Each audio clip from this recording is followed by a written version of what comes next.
Welcome to Finding Certainty with your host and U.S. Army veteran, Patrick Lang. Over the next hour, you'll learn from Patrick and his expert guests how to attract more certainty into your business and your life. Now, here is your host, Patrick Lang. Welcome to Finding Certainty. It's our favorite day of the week. When I meet with accomplished guests, or on occasion, the first Friday of every month, I get to do a monologue where I share my thoughts and insights, all surrounding the topic of certainty in our lives and businesses. Today, I'm very pleased to have a good friend of mine, a entrepreneur extraordinaire, Cornell graduate, and a restaurant owner as well. He's got an award-winning restaurant called Thai Farm Kitchen. We're going to be talking quite a bit about the restaurant industry today because Garrett is the founder and president of a company named PlateRate. It's helping not only his business, but also many other restaurants to attract more customers, create more loyalty, and create a better experience for his clientele. So, Garrett, thanks for being on Finding Certainty this morning. Thanks so much for having me, Patrick. Hey, always a pleasure. You know, Garrett and I are fairly recent acquaintances, but we've gotten to know each other and really enjoying each other's company and just the way we both think, our companies and how they complement each other, et cetera, et cetera. So as we go down our memory lane, as it were, together this morning, we like to get to know a little bit about who is Garrett Lang, and then we'll get into your business, how it works, and also your foundation, Free Thinkers Institute of America. That's we could do a whole show just about that. But starting out, I always like to share a couple of reasons why I've invited this specific guest.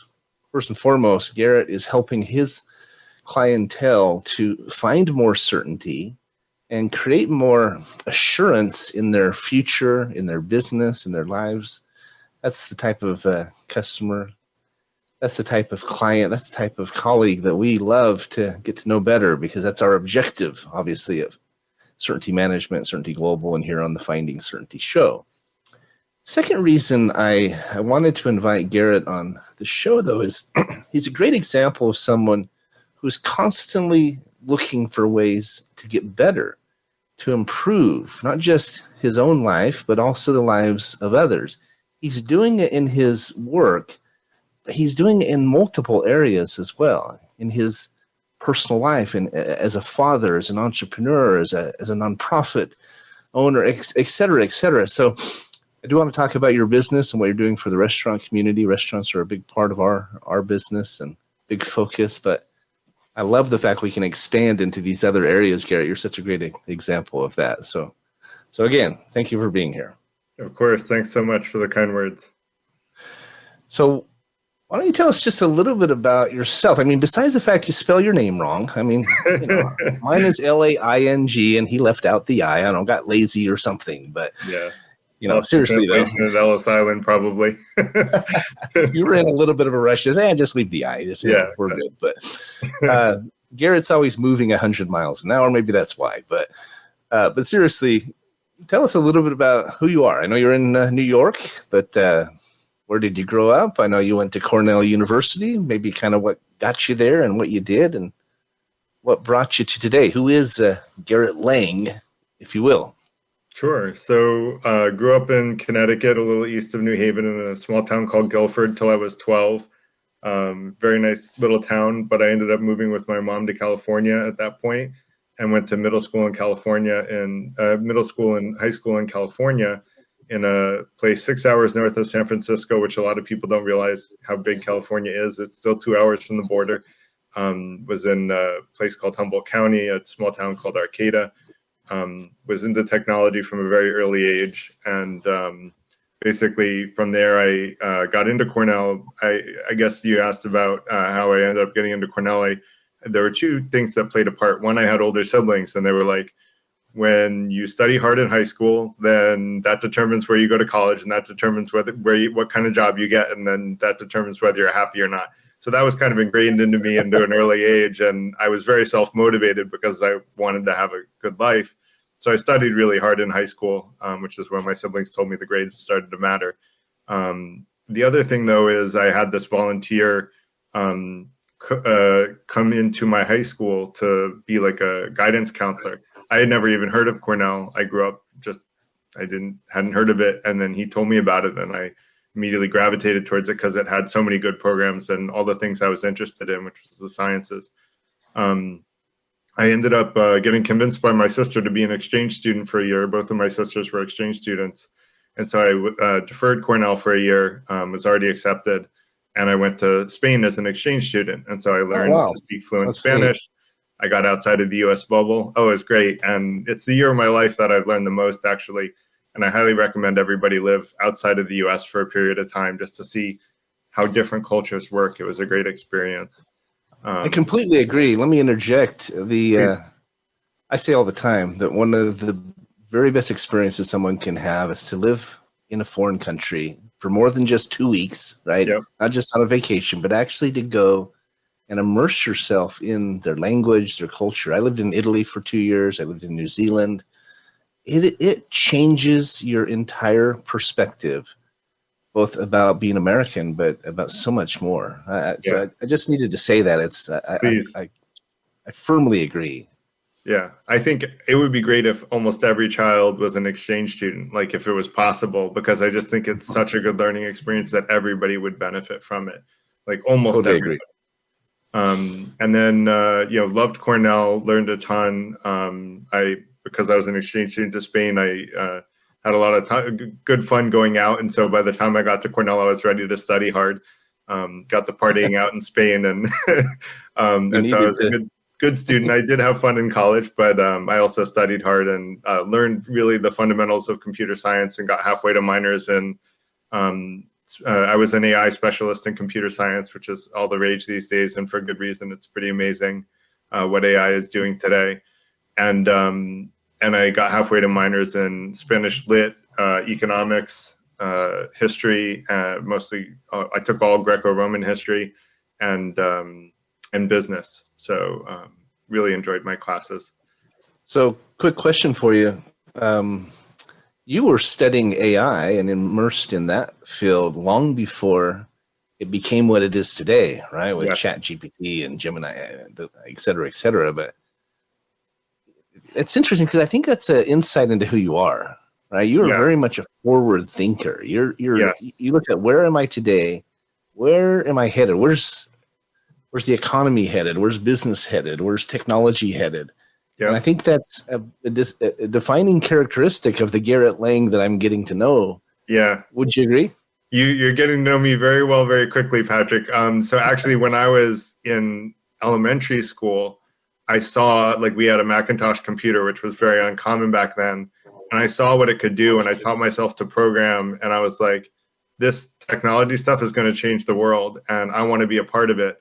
And so I started getting into technology. I was programming in middle school and high school professionally.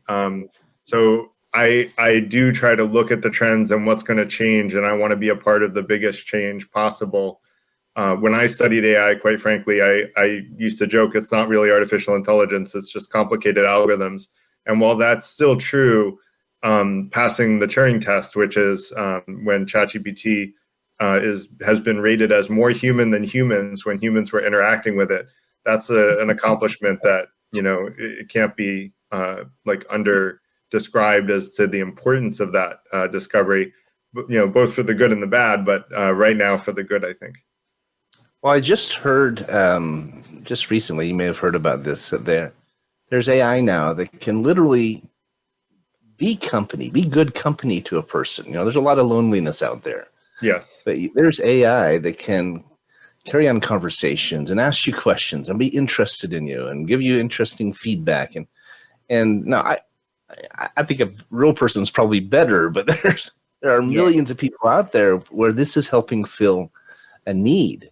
Yeah. And you talk about how it's more human than real humans. It's actually interested and attentive, right? And responsive. Where a lot of the time we don't do a very good job at that, right? We're distracted or looking at our phone or something like that. So Yeah. I know there's different opinions on AI, and some people think it's going to take over the world, and we're going to live the the Alien movie series someday. But I think there's so many more positives. I'm a big fan of not just ChatGPT, but everything they're doing. Yeah, I'm sorry. I am too. I think, you can really use ChatGPT to teach yourself pretty much any job or skill that you want to, and just sit there and learn from it. And I wish more people knew that, because if someone listening to our podcast is either underemployed, unemployed, just use ChatGPT, teach yourself a new job that you're interested in learning, and then start applying and proving that you can do it. And, I think the level of education that it creates is huge. And yeah, it might help with loneliness too. I think that's a good point. But I also, like you, I prefer human company to AI company. But you're right, AI company can be more attentive and maybe more polite. But I would, part of what we try to do in the FTI is we want to be the best version of ourselves. And doing that means being good company for other people and creating a new friend network that's like that, to be the best version of ourselves, to seek truth and to be fair, which are kind of our guiding lights. And FTI, you mean the Free Thinkers Institute, which I think is a really interesting name. We want to get into that, a little more or a little later in the show. But so you went to Cornell, you studied computer sciences. Yeah. You went on to have some pretty impressive roles with GE, if I'm not mistaken, and some others. So maybe talk a little bit about that, and then what led you from there to being the entrepreneur that you are today, or were you an entrepreneur all along? Were you doing things on the side, or was it more of a bigger leap? So at GE, we were not allowed to do things on the side. It was very taboo back then to do anything on the side, so I didn't. I've always had an entrepreneurial spirit. My mom found, when my grandparents passed away and we were cleaning out their stuff, a letter that I wrote to my grandparents in middle school saying how I wanted to be an entrepreneur. So, and by the way, in middle school, I was selling gobstoppers for $0.25 on the playground. So, can you still hear me? I think for 25. Sorry, say that again. You said you bought them at 5 cents and sold them at 25. I bought probably 40 of them for 50 cents. So yeah, I joke that I had a better profit margin back then than I do now with PlateRate, but that's intentional with PlateRate, which we'll get into. That we have a lower margin. But yeah, I've wanted to be an entrepreneur always, but I wanted to learn how business is done from the best of the best. And so my late stepmother, who was my corporate coach, said, GE was actually my lowest offer coming out of Cornell. I turned down Accenture, which was my highest offer, and I really did want to work at too, because I liked the idea of consulting. I'm a big problem solver. But she's like, GE has the best training, and I will say they had incredible training. I went through the CIO leadership training program called IMLP at the time.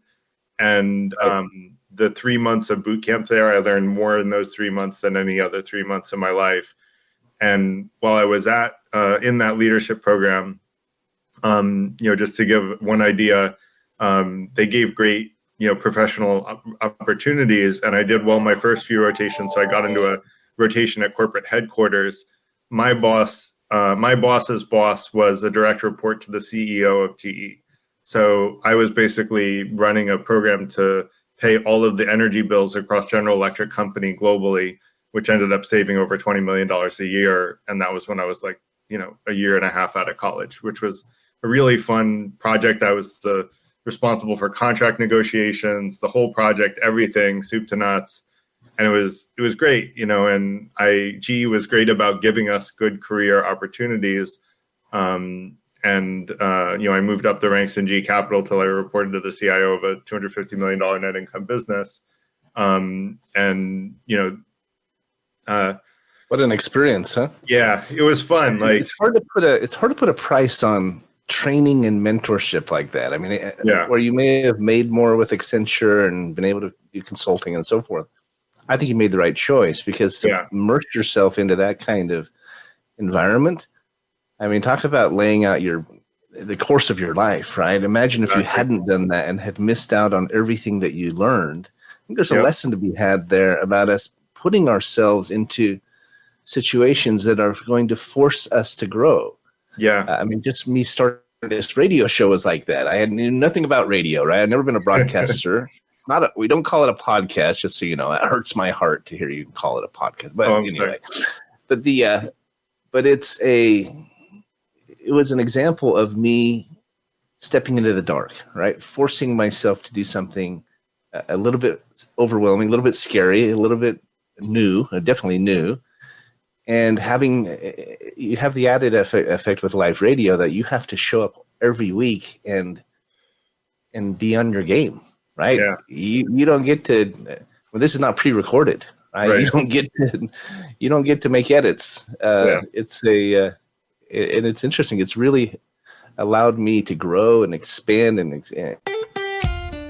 Follow Voice America at facebook.com/Voice America for juicy updates from your favorite radio shows and podcasts. Certainty Management can help create more certainty in your life with our deep discount health insurance options, even for 1099s, part-time employees, volunteers, and more. Pay less to protect yourself, your loved ones, and your team. Call 888-684-3122 for a free quote today. That's 888-684-3122. Visit us on the web at certaintyteam.com. That's Certainty, TEAM, like Mary.com. Have you become a member yet? Sign up now to become a member of Voice America. It's always free and easy. Plus, you get to take advantage of some great member benefits. Get unlimited access to millions of hours of on-demand content across all of our channels. Keep track of your favorite episodes, shows, and hosts in your own customizable library. Find out what shows you might be interested in based on your favorites. Plus, you get insider access with our newsletter. Membership gives you more. Sign up at voiceamerica.com and click register at the top right. If you're a nonprofit in need of funding, we can help. Certainty Management is a cost reduction firm that also helps churches, schools, sports teams, and other nonprofits raise unlimited zero-cost funding. Best of all, you don't have to sell anything or ask for donations. Call 888-684-3122 to learn more today. That's 888-684-3122. Visit us on the web at certaintyteam.com. That's Certainty, TEAM, like Mary.com. When it comes to business, you'll find the experts here. Voice America Business Network.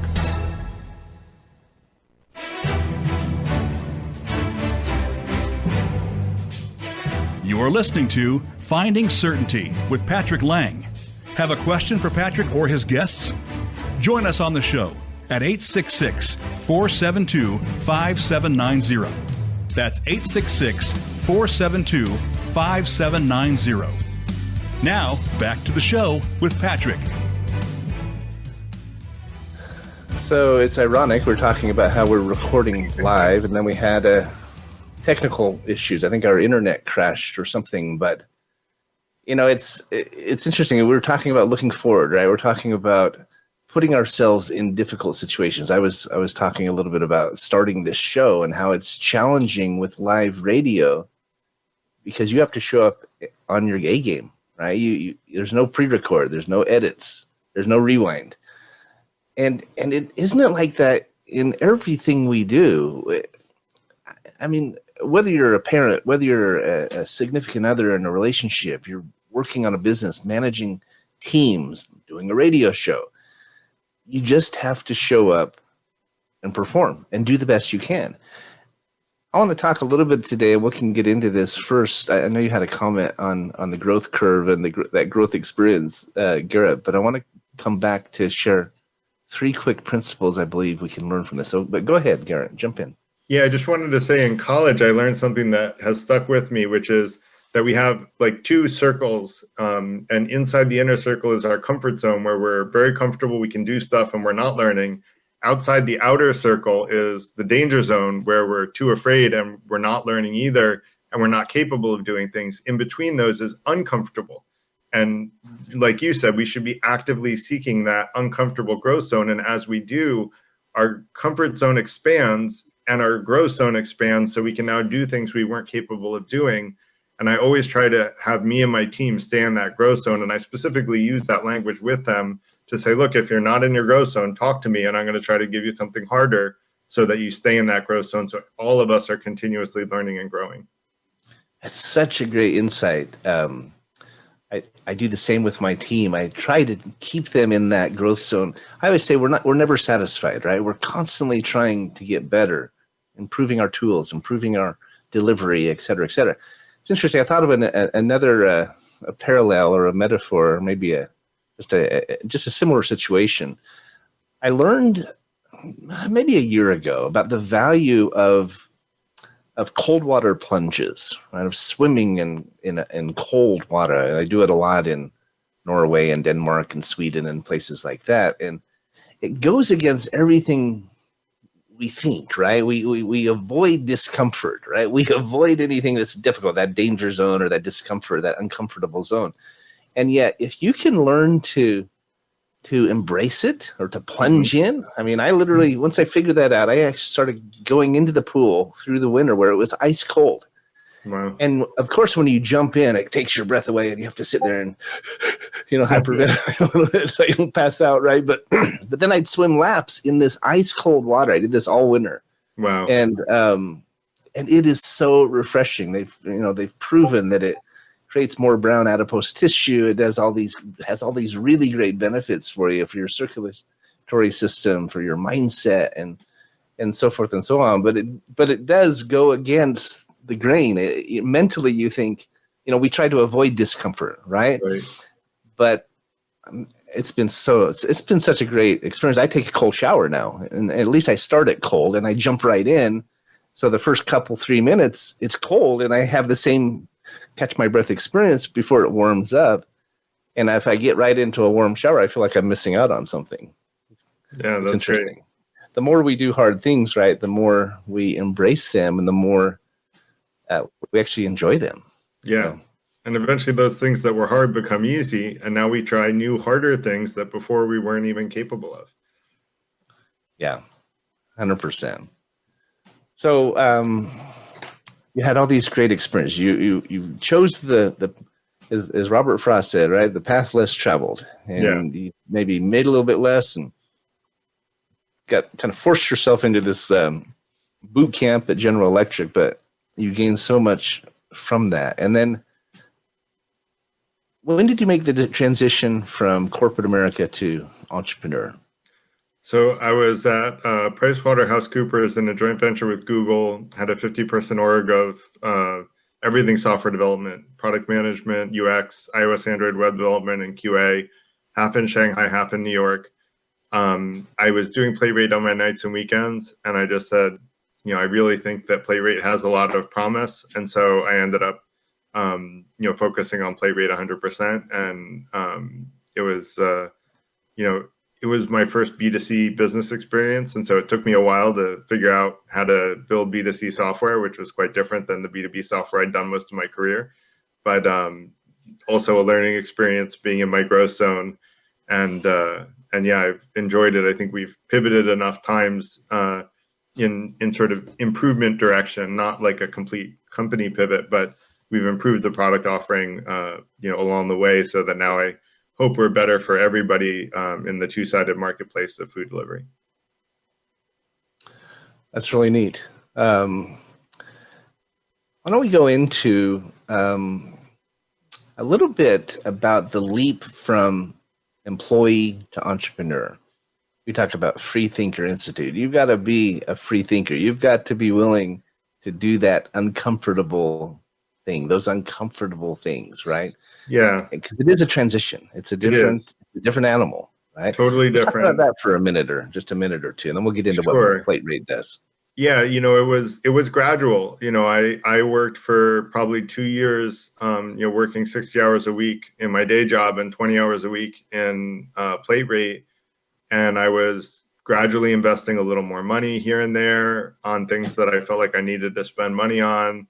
I hired some onshore developers at the time. I tried to recruit equity developers and equity-based team members. I tried a bunch of stuff, and I eventually realized, you really have to do this full time in order to, do it justice. And you also have to invest a lot of money. And so since then, I've become my own angel investor many times over.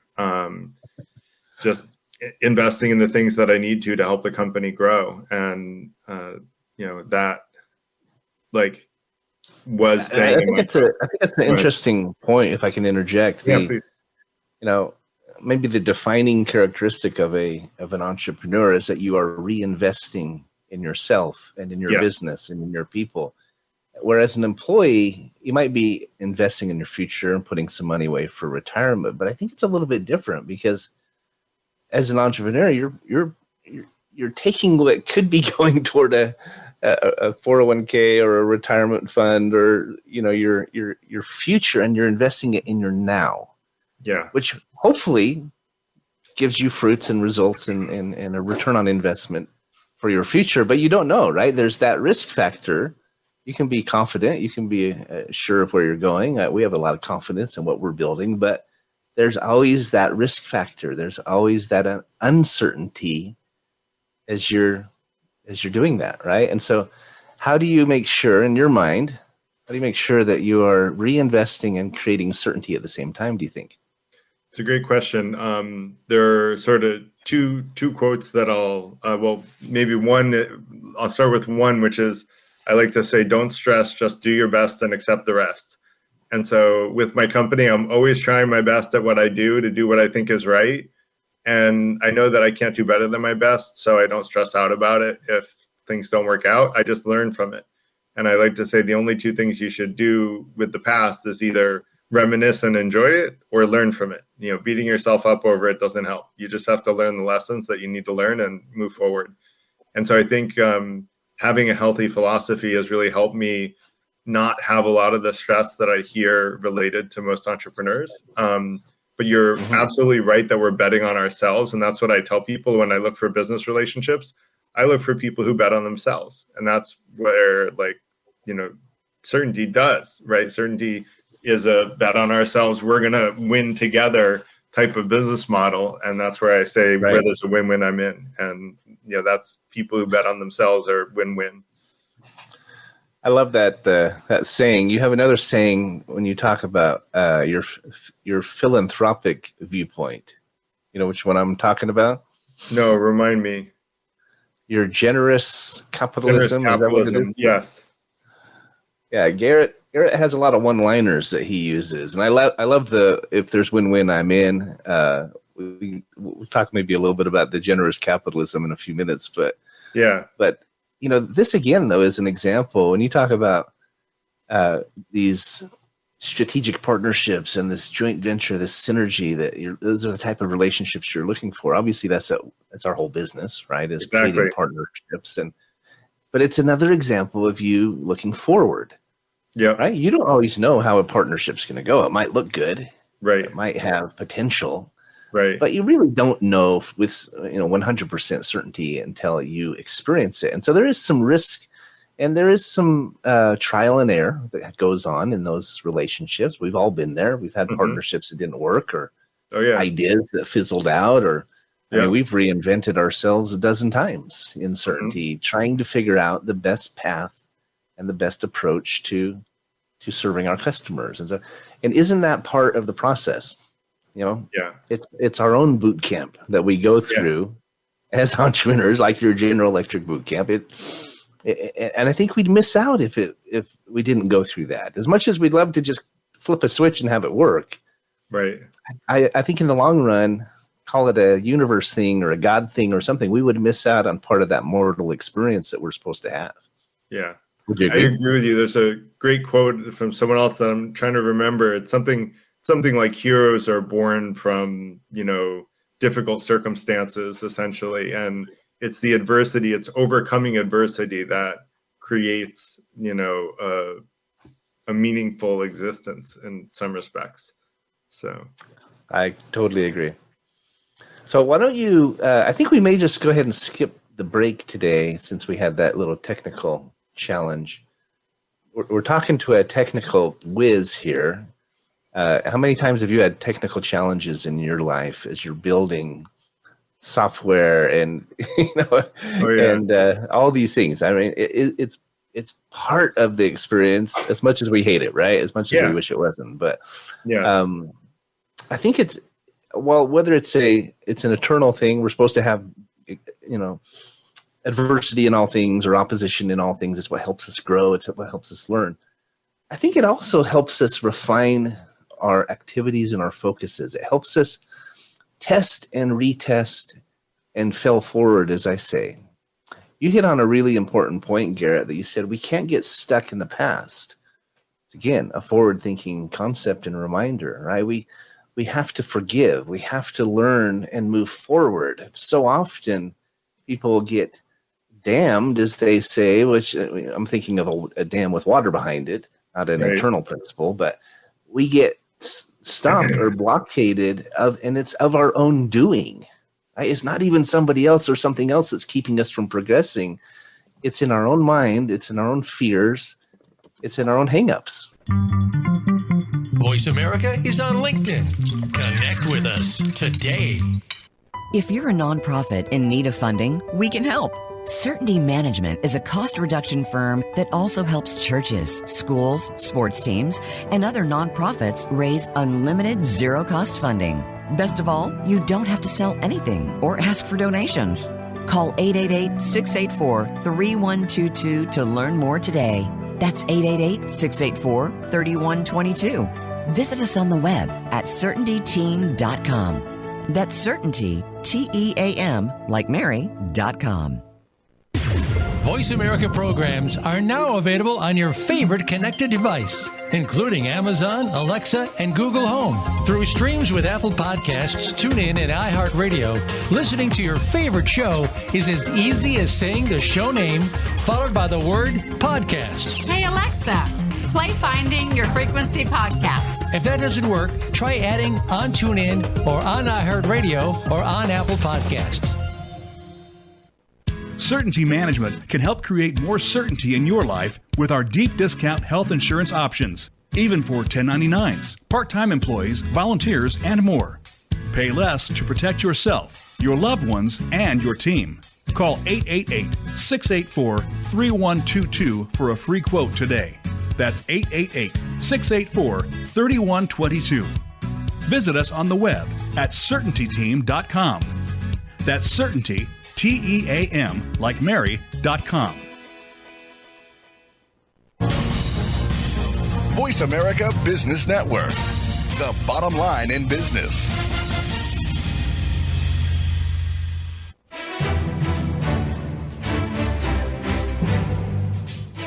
You're listening to Finding Certainty with Patrick Lang.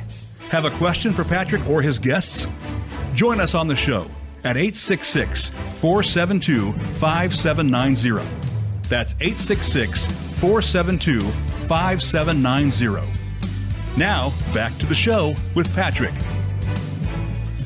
Welcome back to Finding Certainty. We had some technical issues again, so they took us to break. Just before we left, Garrett and I were talking about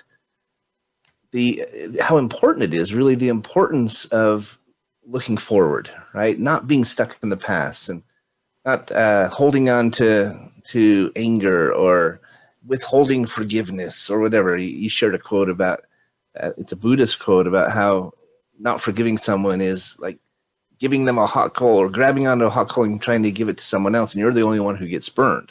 Yeah. Right. I've also heard it say that it's like drinking poison and hoping someone else gets sick. Yeah. Right. It's such a tendency for us because we feel justified. We feel hurt or maybe taken advantage of or whatever. And we feel like we're going to make them pay, right, by being angry for the rest of our life. And yet, if you understand the freedom that comes from letting go and of moving forward and even forgiving someone. I heard a story about a father who his entire, a drunk driver, 16 or 17 years old. And he immediately went to the jail and spoke with the young boy and told him he forgave him and told him that he was so sorry that this had happened to him, to both of them, right? Mm-hmm. I mean, it wasn't intentional. It was a stupid mistake. The boy's going to pay for it his entire life. But there's a whole a whole movie actually made about it. I don't remember the name of it, but it's such a great story. And he talked about how rather than being as devastated as he was when he lost his family, he was able to live an abundant life, to move forward with hope and peace and lightness. Right. Anyway, we can move on, but won't belabor the point. Anger like eats you up from inside, and it is like drinking poison. So I'm good with moving on, but I think it's a great point for people to keep in mind. Yeah, for sure. Let's talk about PlateRate. Yeah. Why don't you go ahead and tell the listening audience what it is. What does it do? Because you are creating certainty for your clientele in a unique way. Yeah. Taking on some very large competitors and Grubhub and DoorDash and Uber Eats, but you're approaching serving your restaurant customers and helping them have more certainty. You're doing it in a very unique way, I think. Yeah, there's nothing like us in the industry. What we do, and thanks, Patrick, for the intro. What we do is it's kind of like food insurance is how someone described it as far as creating certainty. It's like if you try any of the alcohol or the top 8 highest rated menu items, you get a 30% credit to order again from that business. So, hey, if you didn't love it, hey, at least you get a credit to come back. And on your very first order from the business, you get an extra 30%. So if you try any of the alcohol or the top rated menu items at a new restaurant, you get 60% to come back. But it's this uniquely win-win combination because for the restaurant, the way the math works out, they end up basically breaking even on the incentives for the food and creating a much more loyal customer. We show that we get 69% more orders per customer than the POS system, which is how people typically order from a restaurant. If you call up the restaurant and order, or you come into the restaurant. And so we also have a unique business model where essentially, and I can't go into the details of how we accomplish this, but I can say that we make more money for the restaurant than when they sell their own food. And the customer never ends up paying more than the list price at the restaurant after the free food that they earn. So the average price on Uber Eats, DoorDash, and Grubhub is 35% higher than the restaurant's prices. And then there might be a convenience fee of up to 50% on top of that. So you could be buying a $10 burger and paying $21 on those third-party systems. With PlateRate, you never end up paying more than $10 in the long run, as long as you're loyal to those restaurants. That's incredible. There's been a lot of talk about how the food delivery services are not good for the restaurant, right? They had to do them during COVID, and now so many people are used to them. They use them a lot. They do pay quite a bit more for that. And yet those profits are not going to the restaurant, right? These delivery companies have become multi-billion-dollar companies, and they're literally putting restaurants out of business. Mm-hmm. Where your approach, your technology is empowering those restaurants and helping re-strengthen them, helping them recover, helping them keep from going out of business. And there's some unique ways you do that with food delivery, with insight or on-site patronage, etc. But anything you'd want to add to that, or anything you'd want to further clarify? Yeah, no, you're right. And we also do organic marketing to get restaurants web pages, and we'll build them a website as long as they continue to work with us for a specific period of time. We'll build them a website for free. We'll get it to the top of Google for hundreds of different search terms that bring them organic traffic and organic customers. We're really an all organic marketing company. We don't really do paid marketing. And we're actually going to be trying out Fuel, which is from the Certainty family, and I'm excited to see what they can do. I think it can be a great complement to what we're doing, and sort of supercharge the marketing efforts for restaurants. And that, in combination with PlateRate's great loyalty creation, you'll get lots more customers coming in, nurturing those customers, and then making them into loyal customers at the restaurant. Right.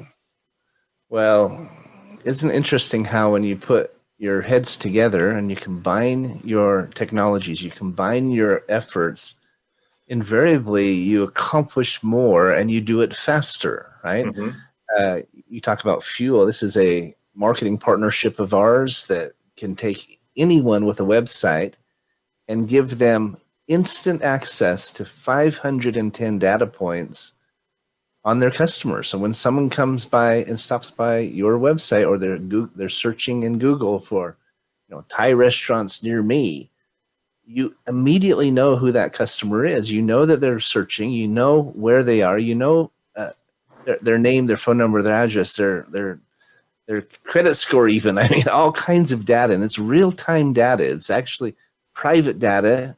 It's not just from cookies or something, or an opt-in screen, fill-in form or something like that. Most opt-in forms have a 2 to 4% response rate. Imagine being able to get 100% of the data and having it instantly. And so you can reach out to that customer while they're thinking about Thai food, while they're in the ethos or the ether, and being able to start that relationship. Maybe you send them a text, or you send them an email, or even a direct mail campaign or something. So there's a lot of synergies there. That's definitely something that can help you and your restaurants and the restaurants you work with. Speaking of Thai food, I mentioned at the beginning, Garrett is the owner of a partner in an award-winning Thai restaurant in Brooklyn, New York. Mention the awards you've received, because you know them lots better than I do, but it's impressive. Yeah, happy to. So it was, most of them were before I was a partner, so I want to give credit where it's due to my partner, who's the executive chef, Liz Calvo, and she won one of the 5 best restaurants in all of Thailand when they operated in Thailand.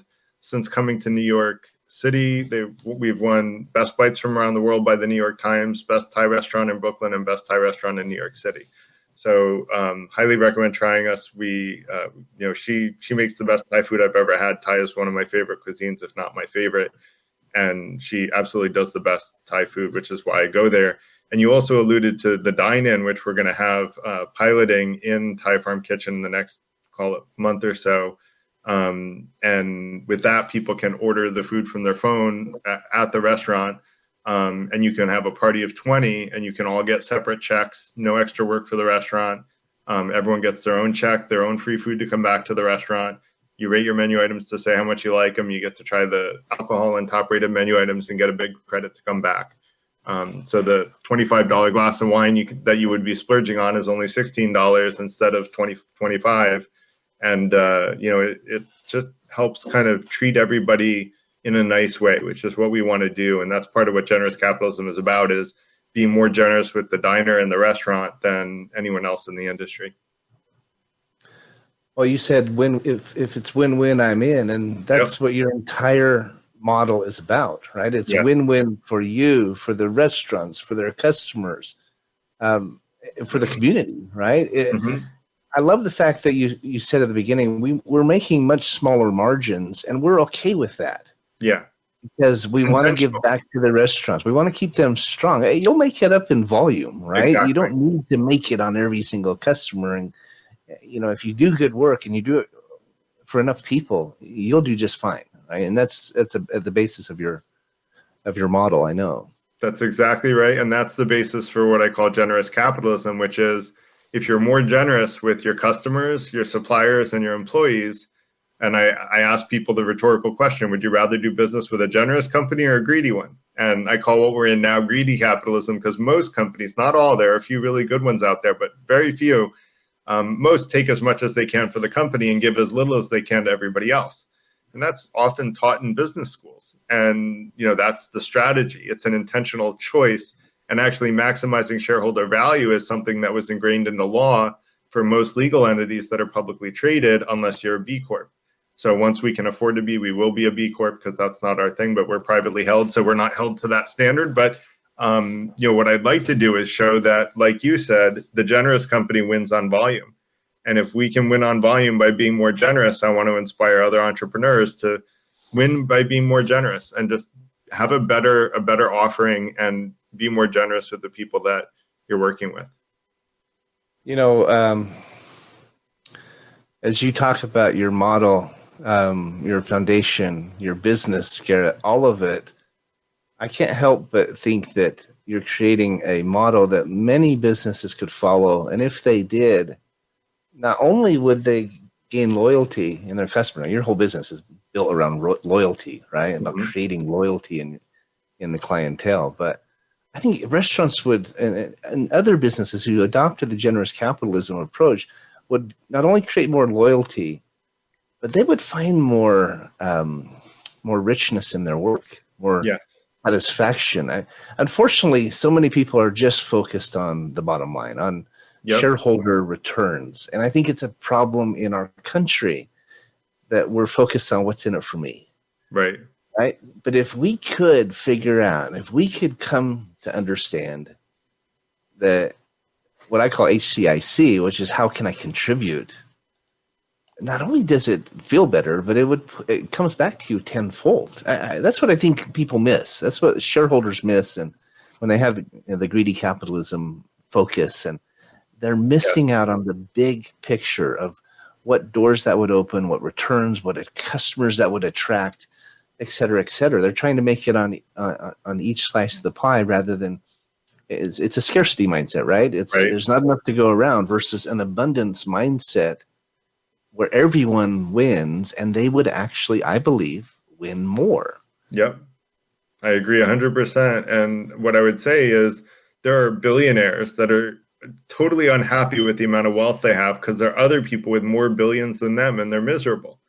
And what studies have shown is that once you're making $100,000 a year, 6 figures in current US dollars, more money either doesn't buy happiness at all, or the amount of money that you increase only increases your happiness at a logarithmic level, which means you need a huge amount of money to even get a little bit happier. In the FTI, what we want to do is get every human being on earth, this is not going to happen in my lifetime, but to that 6-figure, inflection point. And there are techniques that we're teaching that will get people there. And then once people are there, we want to teach them the good philosophy that helps them be even happier beyond that. And that's the whole purpose of the organization long-term, is to increase happiness and decrease harm, which I haven't heard anyone say that there's not a good reason that that's something we should, everyone has generally agreed that that's something worth pursuing. There's been no good reason otherwise. Absolutely. Goes back to not living in the past and not asking what's in it for me and hyper-focusing on that. Of course, as a business, you have to look at your bottom line. You have to be forward-thinking. You have to be reinvesting, et cetera, et cetera. We always say that at Certainty Management, we want to do more than just make income. We want to make a difference, right? We want to do more than just do business. We want to do good. And whether it's a karmic effect or the law of attraction, it's the universe responding to that call, we are seeing doors and windows open and people like yourself being attracted to our company it's changing the whole landscape of our company. I mean, you yourself are bringing business to the table that could transform our organization. And I say, if we all we had was Garrett Lang on our team, we could change our whole business. But we have 50 other people like that, 100 other people like that were developing and have developed these relationships. And it's bigger than I even expected it to be. And it's, I believe, because we have that mindset. We have that HCIC, that how can I contribute mindset. And I'm telling you, I think if more companies and even politicians had that mindset, it would change everything. Politicians. And you know what, I have to say, the reason that CBI exists, if I can go into, and let me just mention one quote that is along with your 4-letter acronym there, is do well by doing good, by one of my favorite founding fathers, Benjamin Franklin. And that's what I think we both want to do. But I will say, I don't think super highly of government most of the time, but in one case, they did create this opportunity that I think we're taking advantage of. And if you don't, do you mind if I go into that, Patrick, the CBI? Yeah, what he's referring to, CBI, stands for Corporate Benefits Initiative, and it's a benefits program available to employers, any employer with at least 10 or more W-2 employees.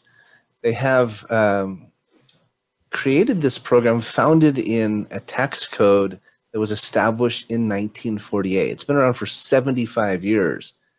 And it basically states that you can deduct health and wellness benefits pre-tax. That lowers your overall tax burden and creates savings that can then pay for these additional benefits. Garrett's a big fan of it. He's sharing it with lots of his customers. We're very excited about what it can do for our clientele because, it provides 15 no new cost benefits to your employees. There's literally no out-of-pocket cost to the employer or the employee.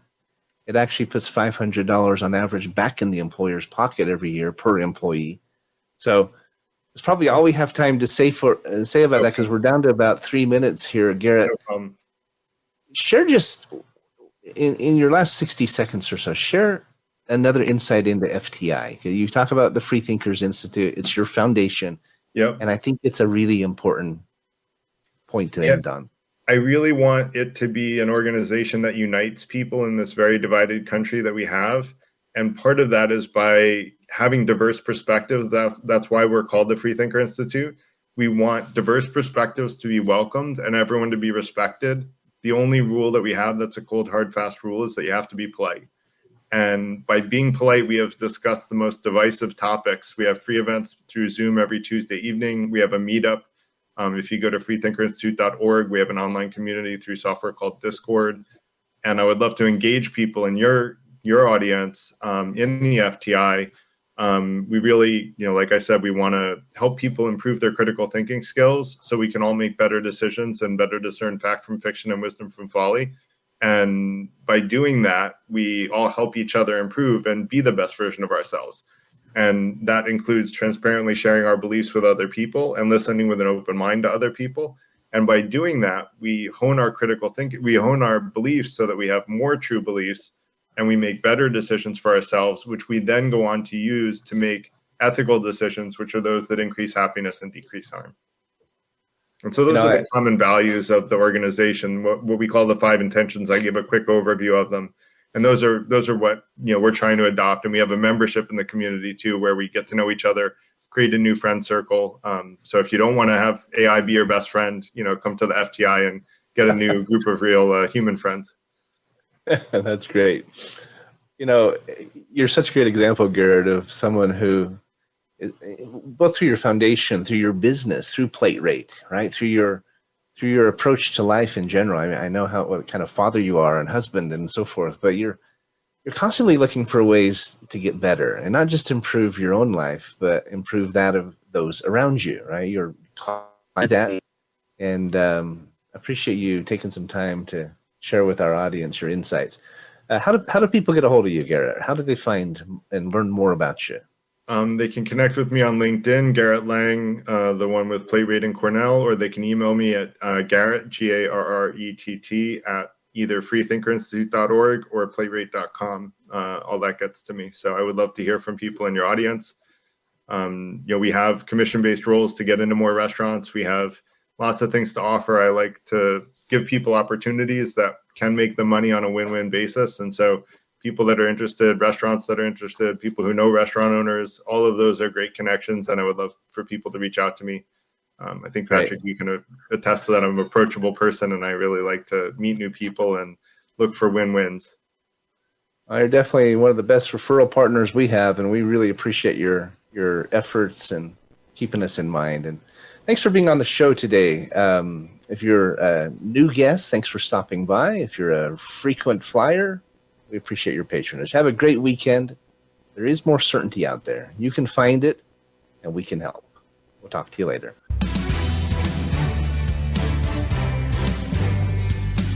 Thanks for tuning into today's episode of Finding Certainty. We hope you've gained some more insight into how to create more certainty in your own business or nonprofit. Join us next week for another taste of the Certainty Experience. Until then, we wish you greater certainty in all that you do.